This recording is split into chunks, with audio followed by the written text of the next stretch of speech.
Did Jeffrey Epstein kill himself? And is there really such a thing as a good cop? All this and more on today's episode of the show. Stay tuned! Like a Hellcat.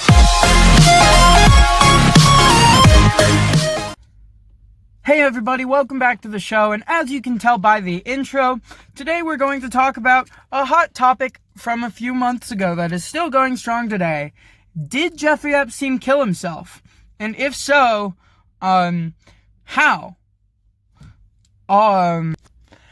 Okay, so let's take a look at the facts.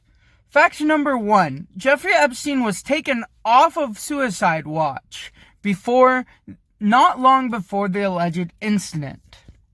This means that federal agents were no longer assuring that he wouldn't kill himself. They were no longer watching to make sure that he didn't commit suicide, which was something they should have been doing in order to essentially force him to testify.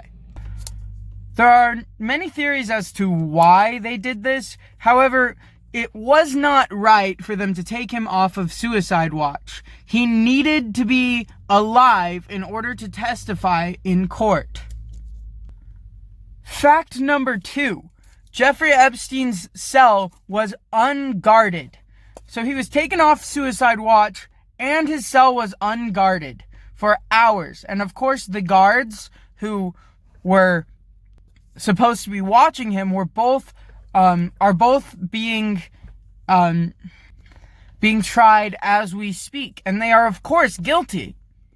But another thing is the cameras that were supposed to be watching him at all times were also turned off, so we don't have footage of his suicide alleged either. So there's no footage. He was taken off of suicide watch and he was unguarded for hours. So there's no way possible that this couldn't have been an inside job. Someone who worked at that facility, the facility where he was being detained, had to have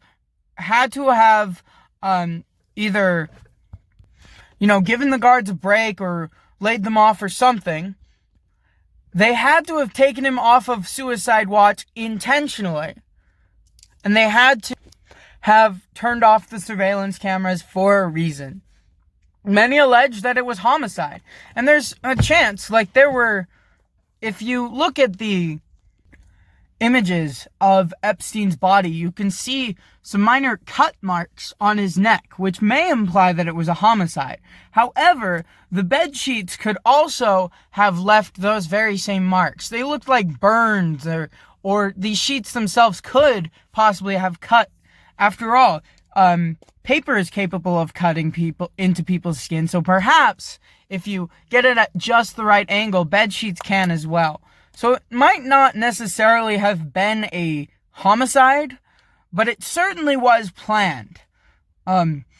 There's no way that he could have been taken off suicide watch, been unguarded, had the footage deleted or destroyed, or just had the cameras not rolling at the time. There's no possible way that this could not have been planned.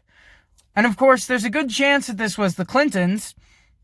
At least that's what a lot of people allege, but there's no actual evidence of it. Although there is evidence that Bill Clinton was on Epstein's island and may very well have engaged in illicit activity with minors. So there's good evidence that the Bill Clinton is linked with Jeffrey Epstein in a way that he could face time in prison, or perhaps even face death. So the conspirators are kind of right to assume that it could have been the Clintons cleaning it up so that they could, be safe from potential harm to their reputation.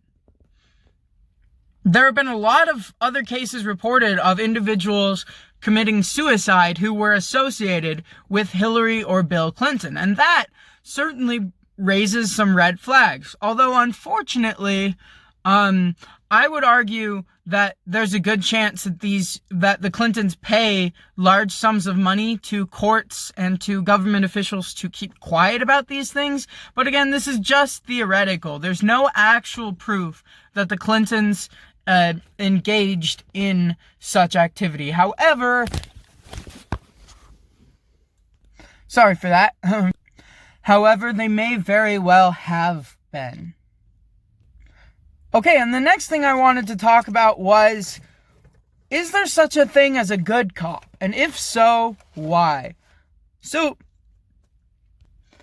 historian, economist, and anarcho-capitalist philosopher Dr. Robert Higgs argues that there is no such thing as a good cop because every cop has agreed that as part of his job, it is part of his job to enforce laws, all laws.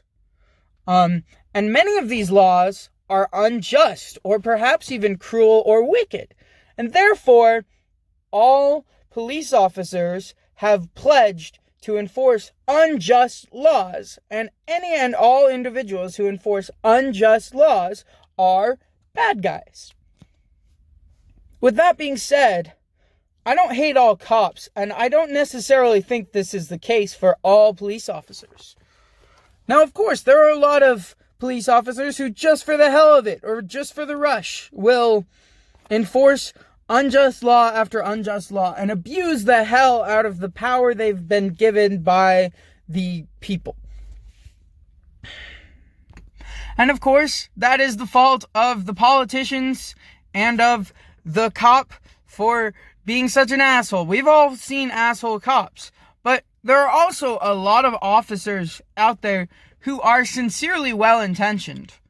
And while it is not the constitutional duty of a police officer to protect or to serve, many do take it as their first responsibility to protect those within their community and to serve them however they can. And that, in my opinion, is a very respectable thing for them to do. Another respectable thing for them to do is to oppose these unjust laws, to refuse to enforce them. A lot of police officers, for example, in Virginia, with the new red flag laws, with the new proposed bans, a lot of police officers in an entire police department in the state of Virginia are refusing to enforce these unjust gun laws. Many refuse to enforce unjust drug laws. And these are the kinds of police officers who I respect. These are the people who, from the inside, choose to make the system better. And I'm very, very happy about these people. I actually have a lot of friends who have wanted to be police officers, mostly because they believe that as a police officer, it is their duty to protect people, to serve, to make sure that those committing violent crimes, serve their time, are captured. Unfortunately, far too many officers enforce unjust laws, unjust gun laws, unjust drug laws, unjust traffic laws. And because police officers maintain a monopoly on so-called law enforcement, there's not much we can do to stop them from doing so. Police brutality is a really big issue here in the United States, especially, but not limited to, the police injuring, shooting, or otherwise harming unarmed people of color. If the police were owned by private institutions, and they were found killing people, harshly abusing people for a minor crime or for no crime at all, just pretty much, there have been a few examples of people who were just sitting in their car. They were just sitting in their car and they were not cooperating, or even if they were cooperating, if the officer was in a bad mood, the officer could tase the shit out of them. And a lot of these officers don't face charges. Why? Because a lot of the time, the law enforcement work with the courts directly, so they're exempt from the very laws that they are supposed to enforce. They do not enforce them on themselves. A good way to police the police is to privatize them. Because if a private institution was found abusing people or unjustly handling them in any way, they'd be out. People would refuse to give business to them. You can't refuse to give business to a monopoly that forces you to pay them. And if you don't pay them, you go to jail, or you have to pay them even more, or you lose your house, or you lose your job, or all of the above.